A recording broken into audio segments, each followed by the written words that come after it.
दोस्तों, आज की कहानी का नाम है तलाक। सबसे पहले चैनल को सब्सक्राइब कर दें, वीडियो को लाइक शेयर कर दें। हमारी ज़िंदगी में ऐसी कई बातें आती होती हैं जिसके कारण हम अभी जो होता है उसे छोड़कर अपना सारा ध्यान वहीं लगा कर रखते हैं। मेरी ज़िंदगी में भी कुछ ऐसा ही हुआ। मेरे मायके में कुछ सालों से बहुत विवाद चल रहा था।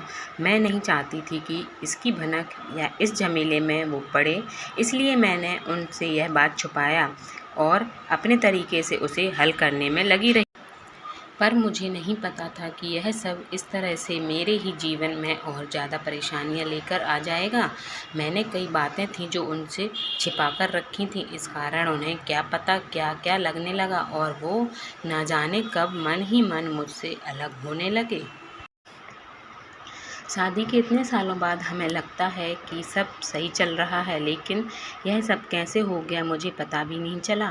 कभी भी हमारे बीच में इस तरह की कोई बात नहीं होती थी। वो मुझसे ज़्यादा कुछ पूछते नहीं थे, उनका स्वभाव ही कुछ इस तरह का था। या शायद मैं ही अपनी परेशानियों के चलते वो नहीं देख पाई जो मेरे जीवन में आने वाला था। जब मेरी आँख से वो पर्दा हटा और मैंने देखा तो मुझे समझ आ गया था वो मुझसे क्या गलती हो गई है। मुझे इस बात का एहसास हो गया था। मैंने उस गलती को ठीक करना चाहा, लेकिन तब तक शायद देर हो चुकी थी। उन्होंने एक शाम उनके फैसले के बारे में मुझे बता दिया। उन्होंने कहा कि मुझे तुमसे ज़्यादा कुछ नहीं बोलना है, ना जानना है। मैं बस तुमसे तलाक चाहता हूँ। मेरी ज़िंदगी में कोई और, मैं अब उसी के साथ रहना चाहता हूँ और मेरा फ़ैसला नहीं बदलेगा, चाहो तुम कुछ भी कहो। यह सुनकर मेरे पैरों तले से ज़मीन निकल गई। मुझे पता भी नहीं चला कि कब मैं उनसे इतनी दूर हो गई और कब उनकी ज़िंदगी में कोई और भी आ गई। इतना तो मैं जानती थी कि वो एक बार वो सोच लेते वो फिर करते। मैंने उस समय अपने आप को कंट्रोल किया। मैं उनसे बैठकर बात करना चाहती थी, उनसे सवाल जवाब करना चाहती थी। अगर अब मुझसे प्यार नहीं करते तो उनके जीवन में से ही चली जाना चाहिए।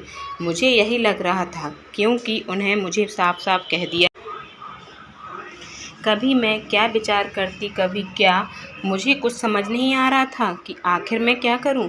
किस दिनों तक हम लोग इस घर में ऐसे रह रहे थे जैसे कि अजनबी इंसान हो। हमारे बीच किसी भी तरह की कोई बात नहीं होती थी।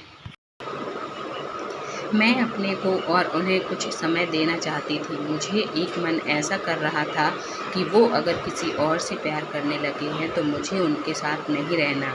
उन पर गुस्सा भी आ रहा था, पर मैं अपने रिश्ते को और कुछ समय देना चाहती थी। आखिर मेरी गलती भी थी, मैंने भी उन्हें नज़रअंदाज कर रखा था। इसी दौरान करीब 2 महीने बाद उन्होंने तलाक के पेपर रेडी करवा लिए और मेरे सामने रख दिए। कहा, इस पर साइन कर दो। मैंने फिर भी उनसे बात करना चाहा, लेकिन वो दरवाज़ा बंद करके अपने कमरे में चले गए। पूरी रात मैंने रोने में निकल गई, लेकिन शायद अब उन्हें मेरी सिसकियाँ सुनाई नहीं दे रही थीं।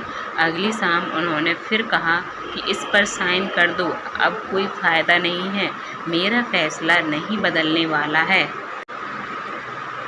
तलाक के बाद तुम्हें जो चाहिए मैं दूंगा, बस तुम इस पर साइन कर दो। मेरी ज़िंदगी में कोई है, अब मैं तुम्हारे साथ नहीं रह सकता, इतना काफ़ी मुझे तोड़ने के लिए। रात भर फिर मैंने कभी सोचा कि साइन कर दूंगी, कभी कुछ हजार तरह के विचार मेरे मन में चलने लगे, लेकिन मैंने सोचा कि मुझे इस रिश्ते को एक मौका और देना चाहिए। सुबह जब उन्होंने फिर कहा कि साइन करो, तब मेरी शादी बचाने के लिए मैंने एक आखिरी कोशिश की। मैंने उनसे कहा कि मैं इस पर साइन कर दूंगी, लेकिन मेरी एक शर्त है। उन्होंने पूछा कि क्या, बताओ। मैंने कहा कि 1 महीने तक आपको वही करना होगा जो आप शादी के शुरुआत में करते थे। क्या करना होगा, उन्होंने पूछा। मैंने कहा कि आपको सोते समय यहाँ से मुझे गोदी में उठाकर अपने बिस्तर तक ले जाकर सुलाना होगा। उन्होंने मेरी तरफ थोड़ा गुस्से से देखा और कहा कि ऐसा नहीं हो सकता। मैंने कहा, मैं चाहती हूँ कि आप मेरे लिए वो दिन वापस ले आएं। उसके बाद तो वो कभी नहीं आएंगे। इसलिए 1 महीने के लिए आप मेरी इच्छा पूरी कर दें। आप नहीं मानोगे तो भी इस पर साइन कर दूंगी। लेकिन अगर मान जाते तो साइन करते वक्त मेरा दुख थोड़ा कम हो जाएगा। वो कुछ समय चुप रहे और फिर उन्होंने मेरी बात मान ली। रात में अब इंतज़ार कर रही थी। वो कमरे में सोने चले गए, लेकिन फिर उन्हें एहसास हुआ कि मैं नहीं मानने वाली, तो वापस बाहर आए, मुझे गोद में उठाया।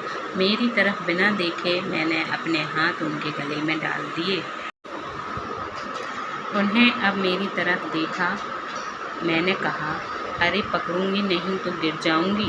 मेरे चेहरे पर एक मुस्कान और शर्म दोनों थी। लगा जैसा कि आज ही हमारी शादी हुई है और यह पहली बार रात है। वो धीरे धीरे मुझे लेकर बिस्तर तक गए।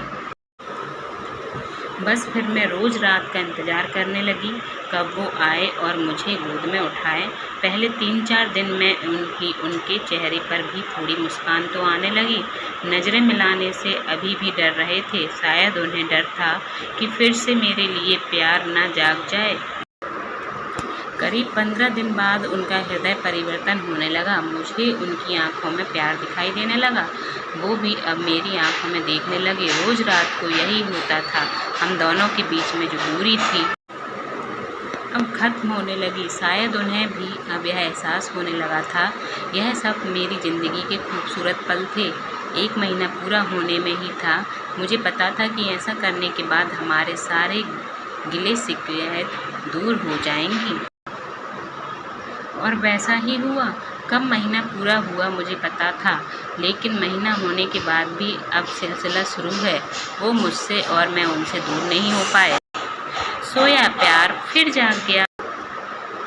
पिछली बातों पर मैंने उनसे कोई बात नहीं की, लेकिन मुझे नहीं लगता कि उनकी ज़िंदगी में कोई और है। क्या पता उन्हें भी यह सब मुझे सबक सिखाने के लिए किया हो। अब मैं अपना प्यार और अपने पति को खोना नहीं चाहती हूँ। दोस्तों, अगर स्टोरी पसंद आ रही है तो प्लीज़ चैनल को सब्सक्राइब करना ना भूलिएगा। मिलते हैं नई स्टोरी के साथ।